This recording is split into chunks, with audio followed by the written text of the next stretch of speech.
The chill of an early winter night settled over the sprawling campus of Ohio University, its ivy-clad buildings looming in the darkness like ancient sentinels. Inside Wilson Hall, a tired, brick-faced dormitory, the halls were quiet. The students had retreated to their rooms, their laughter and chatter faded into a distant hum. But on the fourth floor, the atmosphere was different. Heavy, oppressive, like the air before a storm. Room 4428 sat at the end of the corridor, its door closed, its number plate dull and faded. The others in the building had heard the stories.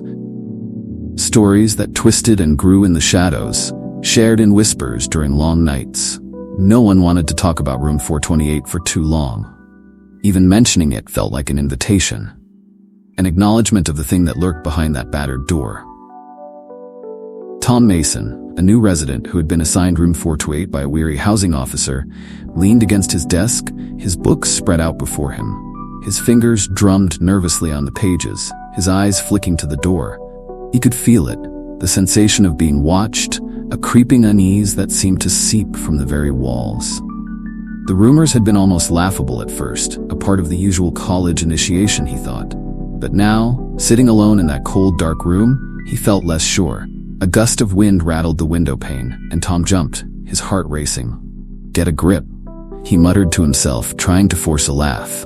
But his voice sounded hollow in the emptiness, swallowed by the dark corners of the room. He stood up, stretching, and decided to take a break. Maybe grab a coffee, anything to shake off this feeling of being watched.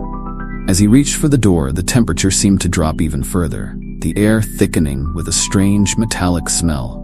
He hesitated, his hand hovering just inches from the knob. And then he heard it. A soft, low whisper coming from just behind him. "Tom."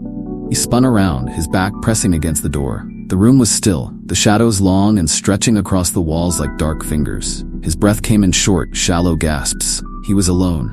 He had checked, but the whisper, it had been real. A voice, his name, carried on the cold air. "Who's there?" he called, trying to sound brave, though his voice trembled. There was no answer, just silence, thick, heavy silence. He licked his lips, his hand still on the doorknob, and took a deep breath. Maybe he was hearing things. Maybe it was just the wind. But then the whisper came again, louder this time. "Tom, come closer." His heart pounded against his ribs as he strained to see through the gloom.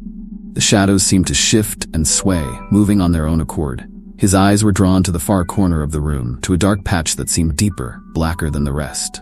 And there, within the dark, he saw something. A figure, barely visible, but there. Watching. Tom's skin prickled with fear, his mind screaming at him to leave. But his legs felt heavy, his feet rooted to the spot. The air grew colder still, his breath now visible in faint, misty clouds. The figure seemed to shift, to grow taller, darker, more defined. He could see it now, a shape of a person, though its edges were blurred, its features indistinguishable, like a smudge in the dark. "Who are you?" Tom whispered, his voice barely more than a breath. The figure didn't move, didn't speak, but the shadows around it seemed to pulse, to breathe with a life of their own. And then, slowly, it began to drift toward him, its form still indistinct, but its presence growing, filling the room with an icy chill. Tom felt his legs tremble, his knees weakening beneath him. He wanted to run, to scream, but he couldn't move, couldn't breathe. The figure stopped a few feet from him, its presence suffocating, a void that seemed to swallow all light, all sound. And then it spoke again, its voice a low, rasping whisper. "Get out!" Tom felt a rush of cold air hit him like a wave, pushing him back against the door. His hand scrambled for the knob, his fingers slipping against the cold metal. He twisted it hard, flinging the door open, and stumbled into the hallway, his breath coming in sharp, frantic gasps. The door slammed shut behind him with a deafening crash, the sound echoing through the empty corridor. He stared at it, his chest heaving, his mind racing. The whisper was gone, the figure vanished, but the feeling remained. That awful, crushing sense of being watched. He looked around, his heart pounding in his ears. The hallway was empty, quiet, but the shadows seemed to stretch longer, darker. He backed away slowly, his eyes never leaving the door to room 428. He needed to leave, to get out of this place, to find someone, anyone, who could tell him what was happening. But as he turned to run, he saw them. The other doors, one by one, began to swing open, creaking on their hinges. The shadows spilled out like thick smoke, curling and twisting toward him. The whisper came again, louder this time, from every direction, filling his head, his soul. Tom, Tom, Tom. He broke into a run, his feet pounding against the cold linoleum, the lights flickering overhead. The shadows seemed to chase him, nipping at his heels, whispering his name with every breath, every step. He reached the stairwell and threw himself down the steps, taking them two at a time, his breath ragged, his heart pounding in his chest like a drum. When he finally reached the ground floor, he burst through the doors and into the cold night air, collapsing on the damp grass.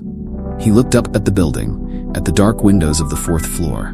For a moment, he thought he saw a face, a pale face with dark, hollow eyes staring down at him. He blinked, and it was gone. Tom never returned to room 428. The housing officer seemed unsurprised when he requested a transfer, his eyes tired, his face pale. "You're not the first," the officer murmured, almost to himself. "That room, it's been empty for a reason." No one stayed in room 428 for long. The whispers never stopped. The shadows never ceased to watch. The door remained closed, the number plate growing rusted and dull. And those who dared to speak of it, they always lowered their voices, glanced over their shoulders, and shuddered.